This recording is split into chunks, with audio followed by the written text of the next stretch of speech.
À la une ce soir, les fruits locaux se font de plus en plus rares sur les étals des marchés. Les intempéries de ces derniers temps rendent la production difficile. La conséquence directe pour les consommateurs est la flambée des prix. Extension de l'usage de l'éthylotest anti-démarrage, répression renforcée contre le téléphone au volant et abaissement de la vitesse maximale sur les nationales et départementales. De nouvelles mesures ont été présentées par le Premier ministre ce matin. Elles sont accueillies de façon mitigée. J-1 avant les soldes. Une aubaine pour les consommateurs, mais vue d'un mauvais œil par les commerçants. Selon eux, la période serait trop proche de la fin d'année et des dernières soldes organisées en octobre. Enfin, les coulées de boue volcaniques continuent aux prêcheurs. Le niveau de la rivière de la commune augmente de façon inquiétante. Le maire Marcelin Nadeau est notre invité politique de ce mardi soir. Bonsoir à tous, heureuse de vous retrouver dans cette tranche info que vous pouvez suivre en direct sur Facebook. Cela ne vous a sans doute pas échappé, il pleut beaucoup ces temps-ci. Les conséquences directes sont que nos fruits et légumes locaux sont gorgés d'eau. Les agriculteurs doivent s'adapter à la baisse de production et les prix commencent déjà à flamber. Reportage de Johan Boulard. Bonjour. Est-ce que vous aurez des avocats, s'il vous plaît? Des avocats. Chou blanc pour Annie-Claire venue faire son petit marché.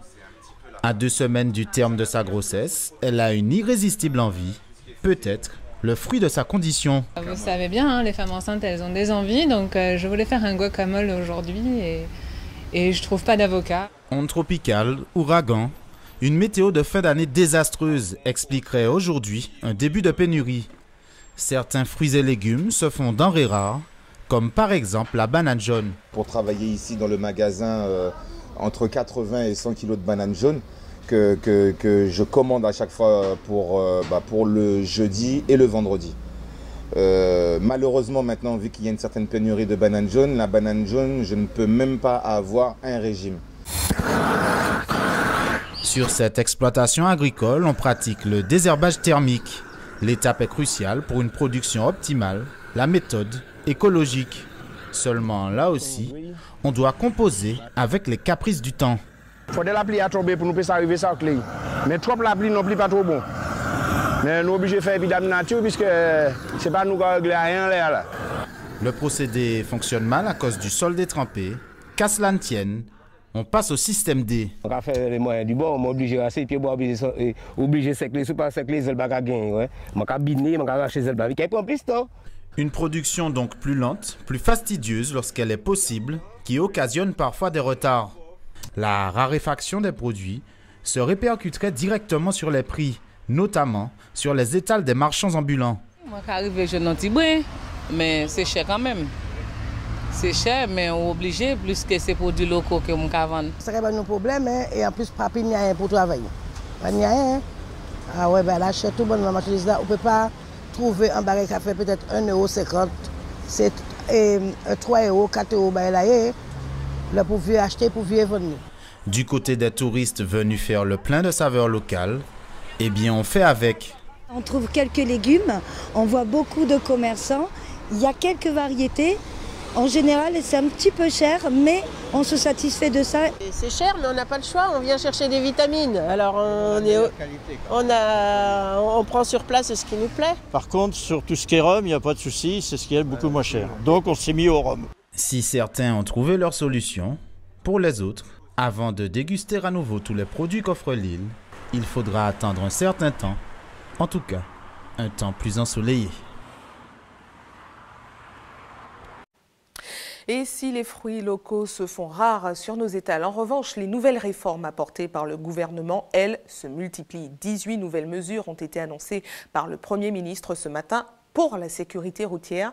Parmi elles, l'abaissement de la vitesse autorisée sur les routes nationales et départementales qui passent de 90 à 80 km/h maximum. Voyez les précisions de Gaël Ouassi. Les nouvelles mesures de la sécurité routière ont été annoncées aujourd'hui par le Premier ministre et parmi les changements majeurs, on retrouve l'abaissement de la vitesse sur les routes secondaires. À l'heure actuelle, plus d'un accident mortel sur 2 se produit sur les 400 000 km de route du réseau secondaire, là où la circulation est à double sens, sans muret de séparation entre les deux voies.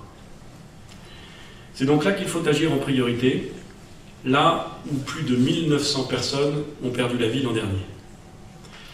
C'est pourquoi nous venons de décider d'y abaisser la vitesse maximale autorisée de 90 à 80 km/h.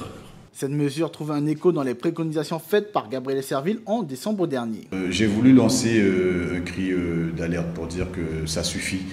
Parce que depuis quelque temps, on observe une recrudescence des accidents violents qui occasionnent des pertes de vies humaines. Et je considère qu'il était de mon devoir, en tant que citoyen, en tant que parlementaire, d'interpeller mes compatriotes pour leur dire que nous devrions certainement changer de comportement. De manière à dire que la route, c'est un bien commun, je la partage et je préserve des vies en ayant un comportement qui soit adéquat, un comportement qui puisse permettre de circuler en toute liberté. Cette limitation était attendue depuis de nombreuses années par les associations de sécurité routière. Toutefois, elle n'est pas bien accueillie par certains automobilistes guyanais. Personnellement, je trouve qu'elle est assez inappropriée parce que les routes de Guyane, je trouve qu'on peut rouler facilement à 90 voire plus. Donc baisser la limite de vitesse à 80 km/h, pour moi, c'est quelque chose d'inapproprié. Je ne pense pas que le facteur principal des accidents soit la vitesse. Je pense plutôt que les gens ont un comportement irresponsable, notamment en ce qui concerne l'alcool. Donc à mon avis, c'est mal ciblé le problème en tout cas. Un 9 à rien du tout, c'est pas de bonnes idées. Pourquoi? Parce que c'est pas la vitesse qui vit. La vitesse n'est pas en cause, on va dire. On va dire qu'il faudrait avoir le code de la route au complet et former les gens à leurs responsabilités. On peut prendre des risques, on peut rouler vite sur des portions de route qui le permettent, des lignes droites et tout.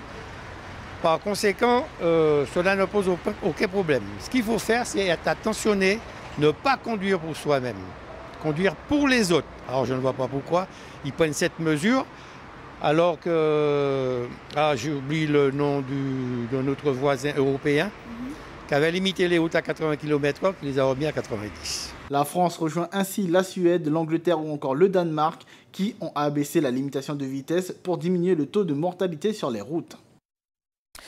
Autre nouvelle mesure présentée par le gouvernement ce matin, en plus de la vitesse, l'utilisation du téléphone portable au volant sera plus sévèrement punie. Jusqu'à aujourd'hui, l'infraction était passible d'un retrait de 3 points sur le permis et d'une amende de 135 €.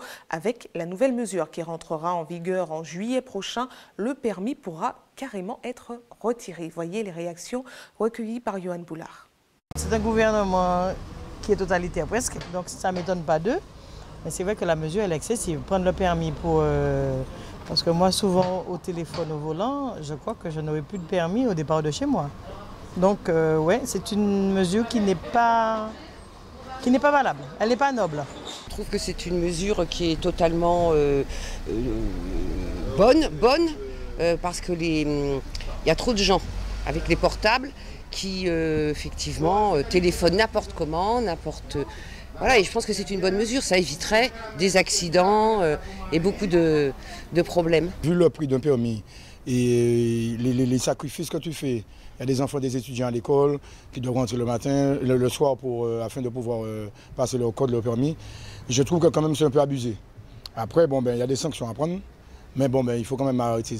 J'estime que cette sanction-là n'est pas quand même la plus efficace et la plus valable, quoi. Ça va faire mal à certains, c'est vrai, mais moi je considère que c'est une bonne chose. Parce que vu comment ça va au jour d'aujourd'hui, on le voit, nous-mêmes on le voit ici, on passe sur la route, on a des gens avec leur portable à la main ou sinon à l'oreille et tout. Bien qu'il y a les kits piétons, tout ça, mais je pense que ce serait une bonne chose, oui. Oui. Il y a beaucoup de gens qui ne savent pas téléphoner et cuisiner en même temps, par exemple. Donc voilà, non, je pense que c'est une bonne mesure. Du coup, je vais éviter de téléphoner en conduisant.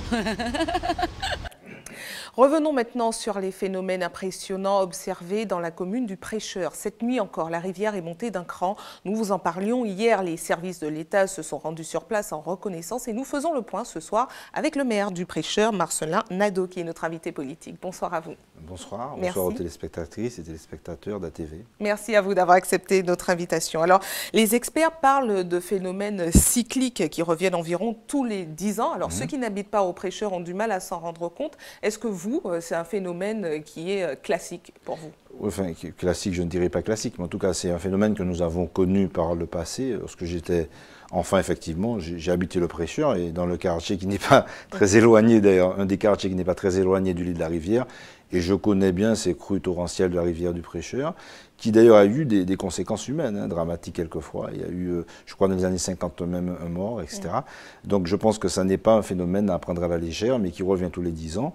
Donc il commence à être connu, d'où la nécessité justement de s'adapter à ces réalités, comme à toutes nos réalités à la fois climatiques, géographiques, physiques. Alors justement, la rivière est montée à nouveau cette nuit. Comment avez-vous vécu la nuit, vous, en tant que maire du Prêcheur? Comment ça s'est organisé, la décision, entre autres, de ne pas faire d'évacuation, par exemple? Non, c'est-à-dire que nous avons décidé d'actionner la sirène, donc d'évacuer, mais nous avons levé en fait le dispositif d'évacuation après la décrue, parce que bon, on pouvait effectivement demander aux gens de regagner leur domicile. Mais en fait, quand ça arrive, bon, c'est vrai que ça n'est pas la première année que ça m'arrive aussi, mais bon, il faut tout de suite effectivement prendre des décisions rapides, prendre les bonnes décisions. Mais c'est vrai qu'en la matière, nous ne sommes pas seuls. À la fois, il y a tous les collègues effectivement du conseil municipal, les collaborateurs, et il y a également l'Observatoire du monde des cadets et les services de l'État avec qui effectivement nous dialoguons pour savoir quelles mesures prendre. Et que l'on comprenne bien comment ça se passe, parce que pour ceux qui ne sont pas du Prêcheur mais qui pourraient s'y rendre ce week-end, quand on entend une sirène, c'est ça? Comment ça se passe concrètement? C'est-à-dire qu'il y a plusieurs types de lards. Vous avez des lards qui ne nécessitent pas ce déclenchement de sirène, d'où la nécessité justement qu'une analyse soit faite par les spécialistes de l'Observatoire du monde des cadets, et c'est avec eux qu'on prend la décision. Effectivement, si vous entendez la sirène, déjà, première chose... Ça résonne dans... oui, on l'entend très très loin. Hein. Enfin, déjà, bon, le périmètre de rayonnement de la sirène, enfin, c'est bon, les quartiers Abîme, Cité Coquette, le bourg, mais des gens qui habitent par exemple le Morne de Folie l'ont entendu également. Ça veut dire qu'elle est très puissante. Et ça veut dire qu'il faut faire quoi quand on entend la sirène? Ah ben, déjà, s'agissant des personnes qui habitent pas très loin, soit sur le côté, disons, Abîme, Berge des Abîmes, ou côté bourg, Cité Coquette, Cité Pouilly, eh bien, il faut que ces personnes-là quittent leur domicile. Et puis il faut aussi, par exemple, que les gens qui s'apprêtent à traverser le pont ne le traversent pas, etc. Donc un certain nombre de choses qu'il ne faut pas faire. Alors c'est vrai que lorsque nous avions l'ancien pont, il y avait un système de barrières qui automatiquement s'abaissait, ce qui indiquait très clairement aux automobilistes qu'ils ne pouvaient pas emprunter le pont. Mais maintenant, effectivement, comme le pont est censé être le nouveau pont hors de portée des lahards, il n'y a pas effectivement de barrière particulière, mais nous pensons que dans les mesures que nous allons mettre très prochainement en œuvre, nous allons mettre un système de barrirage avec des barrières Vauban pour empêcher justement aux automobilistes de traverser le pont. Pourquoi il peut être en danger aujourd'hui? Non, mais on ne sait jamais. Vous savez, deux précautions valent mieux qu'une. Je crois que le principe de précaution, c'est le principe que nous devons appliquer. Nul ne connaît toutes les conséquences possibles de l'art, vous savez. Donc il est évident qu'il faut... Bon, on apprend à connaître ce phénomène, mais il y a des inconnus. Et il faut absolument prendre toutes les mesures et toutes les précautions de manière à garantir une sécurité optimale à la fois aux habitants et aux visiteurs. Et vous vous sentez soutenu par les autorités? Vous avez l'impression que l'accompagnement qui est mis en place est suffisant? Bien sûr, je crois qu'avec l'État notamment, bon, nous sommes en dialogue permanent, nous travaillons ensemble. Ce matin encore, nous avons une réunion avec le sous-préfet et des représentants de la préfecture. Bon, nous travaillons également, enfin nous sommes en contact également avec la CTM, dont un certain nombre de techniciens, de cadres sont venus constater ce que nous avions dit depuis plusieurs jours, que le niveau du lit de la rivière était trop élevé compte tenu de l'accumulation de sédiments dans le lit de la rivière et que la distance qui devait être de 7 mètres qui sépare le tablier du pont de la rivière du Prêcheur a fortement diminué et ces techniciens de la CTM ont constaté que cette distance n'était seulement de 4 mètres, d'où la nécessité de curer. Très bien. Alors, dernière question. Plus globalement, la commune du Prêcheur est régulièrement coupée de l'île à chaque intempérie. Vous avez d'ailleurs le réveillon dernier. Oui, mais si je vous disais, parce qu'il y a eu quelques épisodes d'inondation de la zone de Rivière-Salée, que Rivière-Salée était coupée du monde à chaque épisode pluvieux, vous me diriez que je ne dis pas la vérité. Ben là, ça n'est pas la vérité. Je crois effectivement qu'il y a certains épisodes pluvieux, certaines intempéries qui impactent particulièrement la zone de Prêcheur et de Saint-Pierre. Ces derniers temps, c'est vrai qu'avec la rivière des Pères, notamment, nous avons connu quelques déboires, notamment lors du réveillon réveillon de la Saint-Sylvestre. Mais bon, ça arrive aussi que nous n'ayons rien lorsque d'autres souffrent d'inondations. On ne se réjouit pas du malheur des autres. Je crois que toute la Martinique, c'est ça qu'il faut comprendre. Il faut que les gens arrêtent de penser que le prêcheur, cette zone du prêcheur de Saint-Pierre, ça soit les zones qui soient exclusivement exposées au risque. Toute la Martinique est exposée à de multiples risques. En fait, parce que ma question, c'était surtout parce que votre voisin de Saint-Pierre disait que ça fait quelques années, enfin depuis qu'il est maire en tout cas, qu'il réclame des interventions, des aménagements. Est-ce que, de ce qu'il disait, c'était des demandes qu'il faisait en collaboration avec vous? Savoir où en sont ces demandes. Non, bien sûr, c'est-à-dire qu'il y a la question, un certain nombre de questions. Je disais tout à l'heure que pour s'adapter au risque, il faut aménager en conséquence. Si nous prenons l'exemple sur lequel nous intervenons assez fréquemment, mon collègue de Saint-Pierre et moi-même, c'est celui du franchissement de la rivière des Pères. Il faut trouver une solution de franchissement parce que ça n'est pas normal que des gens restent bloqués pendant 10 heures. Mais hormis les franchissements, et hormis la question des franchissements, lorsqu'on aura réglé, par exemple, le problème du franchissement de la rivière des Pères, on sera encore confronté au problème du franchissement de la ravine qui est juste à côté de la carrière des sablières de Foncanoville. Oui. D'où la nécessité, en plus des équipements, en plus des ouvrages, de mettre en place des dispositifs humains.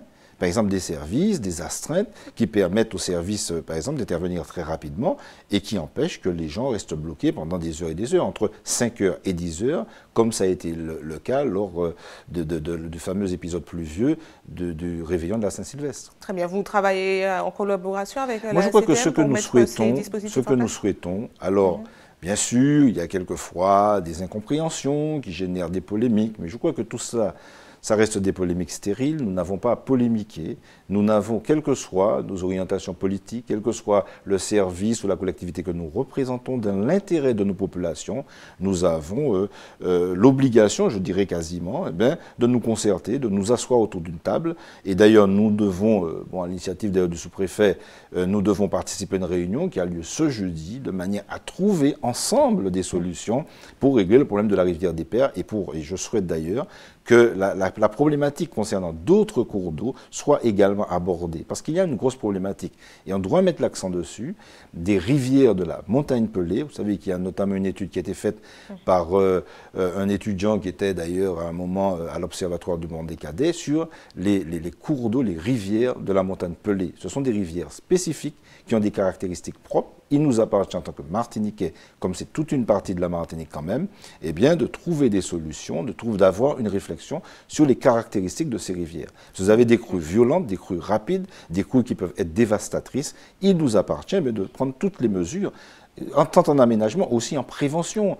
Éviter, par exemple, dans ces zones-là, le déboisement. Revoir, il y a aussi la problématique de l'activité des carriers. Essayer de voir aussi, de raisonner cette activité des carriers, parce qu'elle peut être aussi, effectivement, une des causes. Je ne dis pas que c'est la seule cause, mais il y a de multiples causes. Et il nous appartient, pour avoir une réponse globale, complète, d'aborder l'ensemble de ces causes pour apporter les solutions adaptées à ces réalités. Très bien, merci à vous d'avoir répondu à nos questions et puis encore bon courage aux prêcheurs. Merci. Restez avec nous à suivre dans cette édition. Nous irons à Malakoff qui a dévoilé une plaque en hommage à Clarissa Jean-Philippe. La cérémonie s'est déroulée en présence de sa mère arrivée sur place depuis la Martinique ce matin. Et puis nous irons au Lorrain dans notre JT des communes à la découverte du mont Éole. Je vous le disais, les hommages à Clarissa Jean-Philippe ont continué aujourd'hui. Après Montrouge, c'était au tour de Malakoff, la ville limitrophe, de graver dans le marbre sa reconnaissance envers la jeune policière martiniquaise. Une plaque a été dévoilée aujourd'hui à l'endroit même où est tombée la Samaritaine. La cérémonie s'est déroulée en présence de la mère de la jeune femme, arrivée sur place le matin même. Reportage de notre correspondant Éric Dupuis. L'hommage de la ville de Montrouge pour laquelle travaillait Clarissa Jean-Philippe est en place depuis 2 ans ici. Mais c'est sur le trottoir d'en face situé sur la commune de Malakoff que la policière de 27 ans a été abattue. 3 ans après le drame, la municipalité a officialisé le caractère mémoriel de cet endroit. Clarissa était une policière municipale de Montrouge, ville qui est juste en face. Elle a été tuée sur ce trottoir que vous avez, le sanctuaire qui a été improvisé sur ce lieu dès le lendemain de son assassinat. La famille souhaitait qu'à cet endroit même, il puisse y avoir un lieu de recueillement digne de ce nom. Nous avons répondu à leur demande. Les mots gravés sur la plaque sont les mêmes que ceux gravés sur la tombe de Clarissa en Martinique. Les mots choisis sont ceux d'une mère à sa fille. Je suis au cœur de voir qu'on pense à elle tout le temps. Je dis merci à tout le monde. Et ça me fait du bien de voir qu'on pense à ma fille. Là, j'ai le cœur qui est blessé, mais je sais, elle veille sur nous. Moins médiatisé que la mémoire des journalistes de Charlie Hebdo, le souvenir de Clarissa Jean-Philippe est désormais figé dans 4 communes de France. Surtout les paroles, c'est touchant, ça fait voir qu'elle est là, quoi. Même si c'est à travers d'une plaque, au moins c'est qu'elle est là, ça fait plaisir. C'est qu'elle est inaugurée des deux côtés. Elle n'est pas oubliée en tout cas. Elle n'a pas été oubliée après 3 ans, quoi. Ça fait plaisir, surtout que maman, ça lui fait beaucoup de plaisir. Il y a 2 ans, pour le premier anniversaire de la mort de Clarissa, c'est le président lui-même qui avait dévoilé la plaque à Montrouge. Cette fois-ci, son successeur Emmanuel Macron, en déplacement en Chine, a manqué l'hommage. Son absence a été très regrettée par la famille, arrivée le matin même de Martinique. De retour en Martinique, ou comme dans l'Hexagone d'ailleurs, les soldes vont commencer dès demain. Une aubaine pour les consommateurs, mais chez nous, les commerçants font grise mine. Selon eux, la période serait mal choisie car trop proche de la fin de l'année. De plus, les dernières soldes sur notre île ne remontent qu'à octobre dernier. Voyez ce reportage de Guy Raphaël René. Des vitrines en cours de préparation, des cartons à droite et à gauche, c'est le branle-bas de combat dans les boutiques à la veille des soldes. On a fait un renforcement au niveau des équipes, on est en train d'installer tout ce qui se passe au niveau des prix, on est en train de faire un traitement zone par zone. Et on a installé la nouvelle collection au fond du magasin. Enfin, on a essayé de répartir les choses de façon la plus agréable pour les clients. Pour les soldes, en général, il y a beaucoup de monde, il y a beaucoup de produits, il y a les anciens, il y a les nouveaux, il y a les produits soldés, donc il y a beaucoup de choses à faire. Les invendus des fêtes, les articles de la collection précédente et quelques nouveautés seront soldés avec des remises de 20 à 50% dans la plupart des boutiques. De quoi aguicher les clients. Après, ça dépend du porte-monnaie de chacun, hein, mais je pense que pour l'ensemble de la population, c'est peut-être pas la meilleure période sur l'année. Avec les fêtes là, on a fait des cadeaux à toute la famille. Là, il n'y a pratiquement pas de sous. Chaque année, on vit la même chose, les mêmes périodes, les mêmes soldes, les mêmes fêtes. À chacun de s'organiser pour pouvoir dépenser comme il l'entend au moment où il le veut, quoi. Des soldes qui arrivent aussi rapidement, c'est pas le bon timing pour moi. Un mauvais timing qui n'enchante pas non plus les commerçants qui sont tout de même prêts à tirer leur épingle du jeu. Les gens, ils enchaînent les soldes d'octobre qui vont jusqu'à début novembre. Ensuite, ils enchaînent Noël et à nouveau, on est encore en période de soldes. Donc, qu'est-ce que vous craignez du coup qu'il n'y ait pas assez de personnes qui viennent profiter des soldes de janvier ? Il y a toujours du monde. Il y a toujours du monde qui attend les soldes. Donc on verra, on verra. C'est une période qu'on essaie de rentabiliser au maximum. C'est vrai que les clientes quand même se laissent tenter. Il y a des choses intéressantes quand même à voir, surtout cette période, parce que vous avez des produits d'hiver, des manteaux, des choses intéressantes quand même. Et vous avez aussi un peu de printemps-été, c'est-à-dire de lancer une collection. Donc non, on s'en sort quand même. On travaille beaucoup, on va dire qu'on va essayer de se donner au maximum, mais ça va, ça tient quand même. Les soldes débutent donc demain 10 janvier jusqu'au 20 février prochain. La Martinique compte désormais un conseil territorial de la citoyenneté. Il s'agit d'une nouvelle instance qui aura pour mission d'aider et de participer à l'élaboration et la mise en œuvre des politiques relatives aux personnes âgées et en situation de handicap. La nouvelle entité a été installée ce matin par Francis Carole, conseiller exécutif en charge des affaires sociales et des solidarités. Voyez ces précisions recueillies face à la caméra de Guy Raphaël René. Le conseil territorial de la citoyenneté et de l'autonomie a justement pour fonction d'organiser la mise en commun de l'action des associations, de la collectivité, de l'État et de la MMPH, de tous les acteurs institutionnels du handicap et des personnes âgées. Donc il y a plusieurs collèges si vous voulez. Il y a un collège qui porte sur les personnes âgées, un collège qui concerne les personnes en situation de handicap, mais nous nous mettons ensemble parce que la politique de l'autonomie concerne à la fois les personnes âgées et les personnes en situation de handicap, par exemple l'accessibilité, le fait de pouvoir prendre les transports dans des conditions convenables. Et la mise en place de cette structure est d'autant plus importante que la Martinique, depuis des années, a accumulé des retards en matière de prise en charge des personnes âgées et des personnes en situation de handicap. Et c'est pourquoi la CTM, la collectivité, souhaite qu'on aille le plus vite possible, qu'on essaie de combler les retards qui ont été accumulés pendant des années. Alors, ce matin, nous avons procédé d'abord à la mise en place de la structure avec les différents collèges. Nous avons rappelé les missions et puis nous allons procéder aussi à la mise en place des vice-présidents qui, aux côtés du président qui est délégué par la collectivité, c'est la loi, et permettront de mener l'action à travers le bureau de l'action du Conseil territorial de la citoyenneté et de l'autonomie qui est mise en place pour une durée de 3 ans, et au bout de 3 ans, il y a un renouvellement qui intervient. Partons en Guadeloupe maintenant, qui comme chez nous subit de nombreuses coupures de courant. Chez eux, le problème est beaucoup plus régulier. Cela soulève de nombreuses tensions, même au sein des politiques. Pour le député Olivier Servaz, ce sont les présidents des communautés d'agglomération qui ne font pas leur travail. Voyez ce reportage d'Anne-Elisabeth Artsen et de Moïse Dexter. L'eau, dossier épineux depuis de nombreuses années. Pourtant, une solution serait envisageable, une structure d'urgence. Aujourd'hui, le président de région s'est exprimé. La présidente du département est d'accord. Tous les autres présidents de communautés d'agglomération sont d'accord à faire la réparation des réseaux d'eau. L'État est d'accord. Les financeurs, les banquiers, les syndicats d'usagers d'eau, les syndicats de travailleurs de l'eau. On a aujourd'hui les syndicats même de salariés qui aujourd'hui se sont exprimés pour la structure unique, et on a un individu qui veut bloquer le système. On lui dit non, parce que l'intérêt supérieur des Guadeloupéens est en jeu. Et pourquoi faut-il cette structure d'urgence pour réparer les réseaux d'eau? Quand on discute avec les financiers, ils nous disent on veut bien vous financer, mais il faut une structure sur qui on va prélever l'emprunt, parce qu'il faudra faire un énorme emprunt entre 500 et 800 millions d'euros. Et il faudra aussi garantir l'emprunt par cette structure unique. Et ce sera ainsi la façon de faire, comme pour l'électricité, d'avoir un prix unique de l'eau à terme et une structure qui gère cette réparation. C'est la logique même financière, économique et politique. On n'acceptera pas des positionnements politiciens sur ce sujet-là. Pour la population, même constat, la gestion du réseau est à revoir et un changement d'organisation radical serait à prévoir. C'est pas correct, hein? Ah ouais, l'eau est trop chère. Ah ouais, c'est pas agréable. Il faut qu'on mette une autre personne, ouais, pour pouvoir digérer l'eau. Parce que là, c'est pas bon. L'autre jour, là, j'ai reçu une facture d'eau.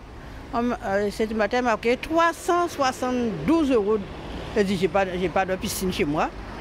Et au final, hier, j'ai reçu notre facture, 168 € d'eau. J'en ai marre. Ah ouais. Ça dure vraiment trop longtemps, hein, parce que tout le monde en a marre. Hein. Moi, même près de moi, on coupe l'eau à chaque fois. Il n'y a jamais l'eau, bon, c'est toujours un problème. Alors, c'est vraiment, c'est pas normal. J'aurais dû déjà trouver une solution, se mettre autour d'une table, bon, prendre des décisions enfin vraiment concret pour la population. Toutes les instances politiques seraient donc favorables à la création de syndicats uniques en charge de la gestion de l'eau, avec comme premier chantier à mener la réparation de tout le réseau de notre archipel. Les 4 députés ont d'ores et déjà signé une motion en ce sens et semblent déterminés à avancer rapidement et ensemble sur ce dossier de l'eau. De retour en Martinique, ATV toujours plus proche de vous, place tout de suite à notre JT des communes.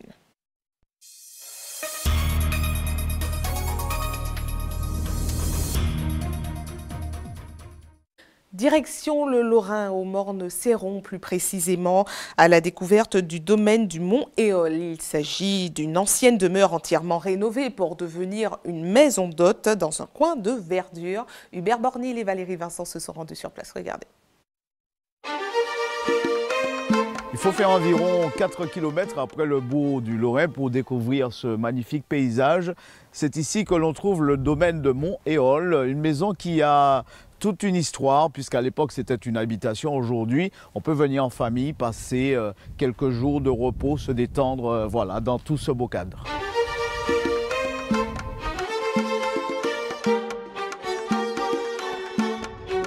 Le domaine de Mont Éole, en référence à Éole, le maître des vents dans la mythologie grecque. Un nom qui dit tout sur l'emplacement exceptionnel de cette maison d'habitation conçue pour de belles réceptions. La propriété appartenait autrefois à un certain Omer Linval, exploitant agricole au Lorrain. Aujourd'hui, ses enfants ont pris la relève. Avant, c'était une exploitation agricole qui était menée par mon père et qui faisait de l'élevage, qui faisait de la canne, de la banane, de l'ananas. Et il a ensuite vendu sa propriété et il faisait après des agrumes. Aujourd'hui, les enfants Linval ont investi dans un somptueux projet touristique sur la région Nord-Martinique. Une superbe maison conçue pour accueillir jusqu'à 14 personnes en séjour ou encore pour des réceptions et dans des chambres de style colonial et moderne à la fois. Cette maison a un vécu assez exceptionnel où en fait mon grand-père y vivait. Donc durant les années 30, il y était. Il a vécu avec sa famille, ses enfants. Et c'était une maison de passage. Mon grand-père aimait faire la fête, aimait recevoir. Et donc on a toujours passé du bon temps ici.